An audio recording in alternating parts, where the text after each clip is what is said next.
जय श्री राधे। इस भवरोग से मुक्त होने के लिए,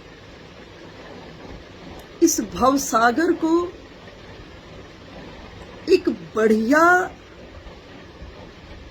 तरह से पार करने का जो सबसे उत्कृष्ट साधन है वो नाम है। अब प्रश्न उठता है, इस नाम को भजना कैसे चाहिए, इस नाम को जपना कैसे चाहिए।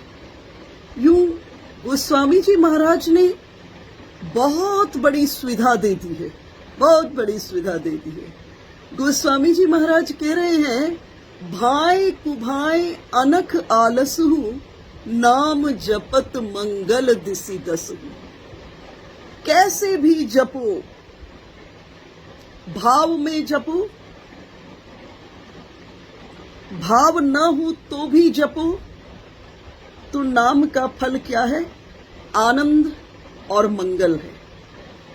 गोस्वामी जी महाराज और भी कह दिए, तुलसी अपने राम को रीज भजे या खीज, खेत पड़े सो जामिए, उल्टो सीधो बीज। गोस्वामी जी कहे, तुम बस जपो जपो, नाम जप करो, नाम की साधना को बढ़ाओ। लेकिन अगर जप ही रहे हैं तो क्यों ना इसको ठीक विधि से जपे, जिससे तुरंत रस की उत्पत्ति हो जाए, तुरंत रस की उत्पत्ति हो जाए। देखिए, नाम के अंदर नामी निवास करता है। हम खाली नाम नहीं ले रहे, इस नाम के भीतर में नामी निवास करता है। और जब नाम जपें तो उस नामी का रूप दर्शन करें। अर्थात नाम को इतनी प्यास से जपना, इतनी त्वरा से जपना, इतनी आतुरता से जपना, इतनी तड़प से जपना कि उस नाम में जो नामी छुपा हुआ है वो प्रकट हो जाए। अर्थात नाम को इतनी प्यास से जपना कि नाम से रूप प्रकट हो जाए। और जब रूप प्रकट हो जाए तब क्या करना? भरे मन की आंखों से इस रूप को निहारना, खूब निहारना।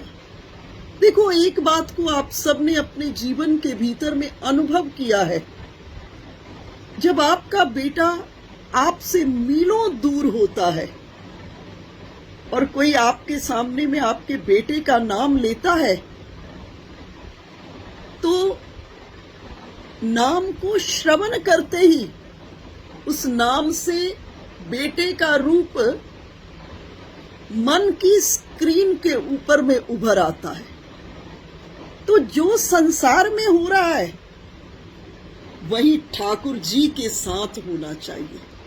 यहां भी कोई श्री कृष्ण कहे तो मन की आंखों के सामने में रूप, माथे पर मोर मुकुट, गले में गुंजावतंश वैजयंती की माला, कटी पर पीतांबरी, अधरों पर वेणु धारण किए हुए कृष्ण मन के सिंहासन पर प्रकट हो जाए।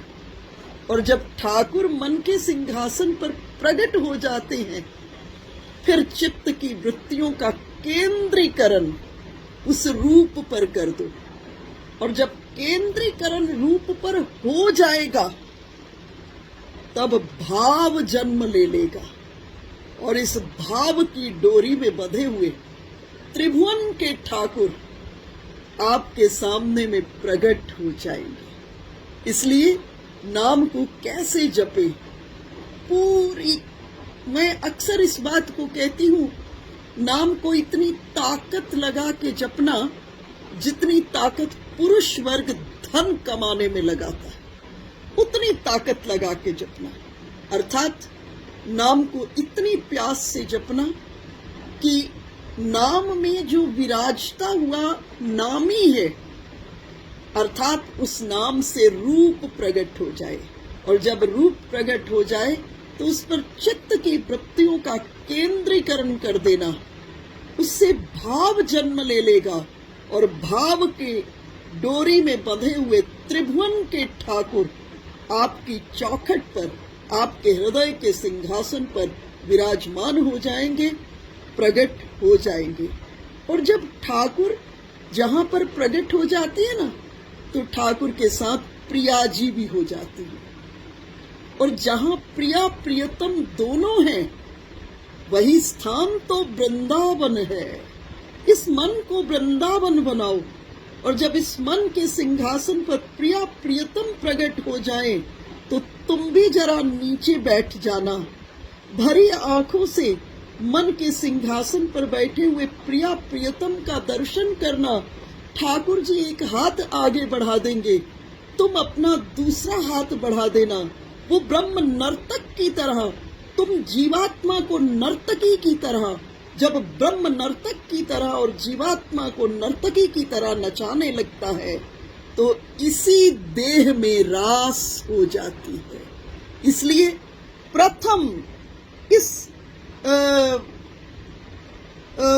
परिणति तक पहुंचने के लिए जरूरी है हमारा जो प्रथम जो चरण है, नाम है, इसको इतनी प्यास से जपना, इतनी प्यास से जपना कि नाम से रूप प्रकट हो जाए।